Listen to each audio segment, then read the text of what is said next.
Hello guys, আসসালামু আলাইকুম। আমাদের মুস্তাকিম বাবুর অনেক ঠান্ডা, এই কারণে ভাবলাম যে একটু তেল বানিয়ে ওর গায়ে হাত পায়ে দিয়ে দেই। এজন্য আমি এখানে নিয়েছি কিছু পরিমাণে রসুনের কোয়া আর একটু আদা আর কালো জিরা। তো প্রথমেই কালো জিরাগুলো একটু বেটে নিব, একদম মিহি করতে হবে না, হালকা হালকা করে ভেঙে নিয়েছি। তো এখন ভেঙে নেওয়ার পরে আমি একটা পাত্রে নিয়ে নিচ্ছি এগুলো। এই তেলটা কিন্তু ওষুধের চেয়েও বেশি কাজ করে।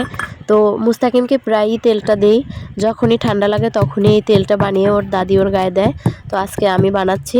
রসুন আদা এগুলোও অতটা বাটতে হবে না, হালকা আধা ছেঁচা করলেই হবে। এই কারণে আমি যে এরকম শিল দিয়ে ছেঁচে ছেঁচে যখন সবগুলো ছেঁচা হয়ে যাবে তখন তেলের মধ্যে দিয়ে দিচ্ছি।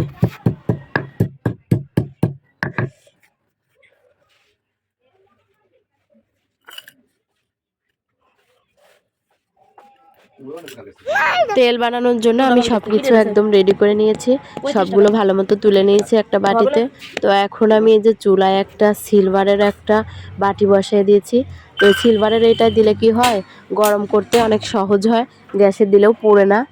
আর স্টিলের কোনো কিছুতে দিলে জিনিসটা নষ্ট হয়ে যায়, এই কারণে সিলভারের এরকম একটা বাটিতে করে দিয়ে একটু তেল দিয়ে দিলাম। এখন তেলটা যখন একদম বলক আসবে আর রসুন আদা এগুলো একদম সুন্দর মতো ভাজি হয়ে যাবে, একদম লাল কালার চলে আসবে, তারপরে নামাবো তেলটা। তেলটা যদি আপনারা একবার ব্যবহার করেন তাহলে বুঝতে পারবেন যে এই তেলটা কি পরিমাণ উপকারে আসে। তো ব্যবহার না করলে আসলেই বুঝতে পারবেন না। তো আমরা আমাদের বাসার ছোট থেকে বড় সবাই ঠান্ডা লাগলে এই তেলটা নিয়ে থাকি।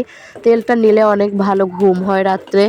আর যদি নাক বন্ধ থাকে তেলটা নাকে নিলে অথবা 1 চামচ খেয়ে দিলে নাকটাও ছেড়ে যায়।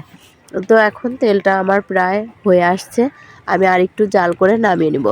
আর এই তেলটা কিন্তু বেশি করে বানিয়ে রাখলে একদিন বানালে অনেক দিন ধরে নেওয়া যায়। তো আমি এই যে তেলটা বানালাম এটা এরকমই রাখবো, যখন দিব তার আগে একটু গ্যাসের চুলায় একটু গরম করে গায়ে দিয়ে দেবো, হালকা হালকা গরম থাকবে, সেটা দিলে ভালো কাজে আসে। এই জন্য আমি বেশি করে একবারে বানিয়ে রাখছি। যদি আপনাদের ভালো লাগে অবশ্যই তেলটি বানিয়ে নিয়ে দেখবেন ঠান্ডায় কতটা উপকারে আসে। আর আমার ভিডিওটা যদি আপনাদের ভালো লাগে তাহলে অবশ্যই লাইক কমেন্ট এবং সাবস্ক্রাইব করতে ভুলবেন না। তো সবাই ভালো থাকবেন, সুস্থ থাকবেন। আল্লাহ হাফেজ।